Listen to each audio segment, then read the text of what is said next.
ইসলাম তো একভাবে একটাই, ঠিক না? কিন্তু আমরা বিভিন্ন সময় বিভিন্ন রকম মতভেদ শুনি, মানে বিভিন্ন রকম শুনি স্যার। মানুষ তো অনেক সময় বিভ্রান্তিতে পড়ে। এই জিনিসটা কিভাবে মনে করেন করা যায়? মুসলমানদের মধ্যে এত দল কেন? ইসলাম তো একটাই রাস্তা,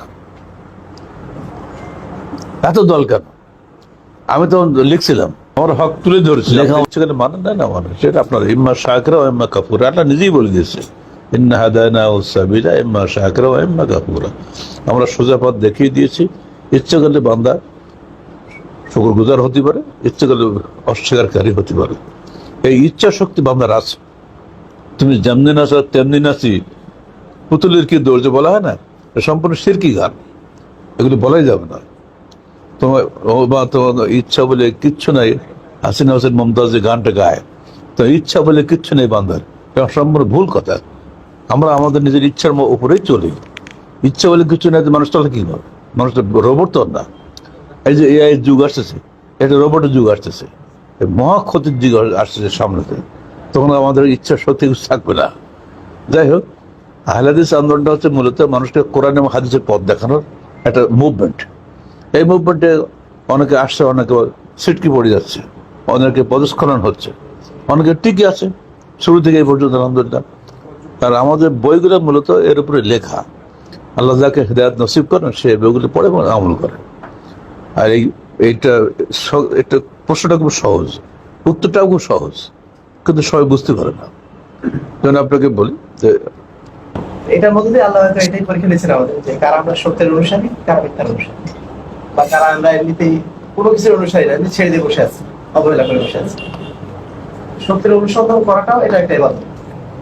এই ইবাদতটা পরীক্ষা নেওয়ার জন্য হয়তো আল্লাহ পদ্ধতিটা রেখে দিয়েছেন। আর পদ্ধতি মানে এটা না যে সবটাই সত্য, যেটা একটা সত্য হইল, আমাদের কাজ হচ্ছে সত্য জিনিসটা খুঁজে নেওয়া, সেটা সাবধানে মেনে চলার চেষ্টা করা। সফল হয়ে যাবে, অনেক সময় ভুল হবে, ভুলটাও কিন্তু আবার মানে এক একজন এক এক হবে। যদি কেউ ভুল করে, মানে জেনে শুনে ভুল করে, তাহলে আল্লাহ তাকে মাফ করে দেবে। আমাদের দায়িত্ব হক তুলে ধরা, আমরা হক তুলে গেছি, ওগুলো আমল করার চেষ্টা করবো।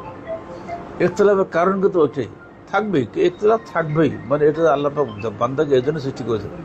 আর ইখতিলাফের মধ্য থেকেই আমাকে ভালোটা খুঁজে নিতে হবে। বাজারে নানা রকম মাছ আসে, ভেজাল দেওয়া। বহুদিন পরে সেদিন একটা রুই মাছ খেলাম, আর মনে হলো যে এই রাশিয়া আসা বলতে এত মজার মাছ কম খাইনি। ড্রাইভার ওই মাছ বলেছে, তাকে বলাই যাওয়া যে এখানে যায় কিনতে যায়, একটু সারের বাসা যাবে, তো তাই তার সারে অন্য মাছ দেওয়া যাবে না। কী মাছ দিচ্ছে আল্লাহ জানে, এত টেস্ট। বহুদিন পরে ভালো রুই মাছ খেলাম, তার মানে বুঝতে অমুক যাওয়া যাবে। তারা কোনো কথা মানে না, কোনো যুক্তি মানে না, দলিল মানে না। ওই ইগো সারা জীবন এটা করে আসছে, এখন ছাড়বো? বাবলাদার তো দূর করে আসছে।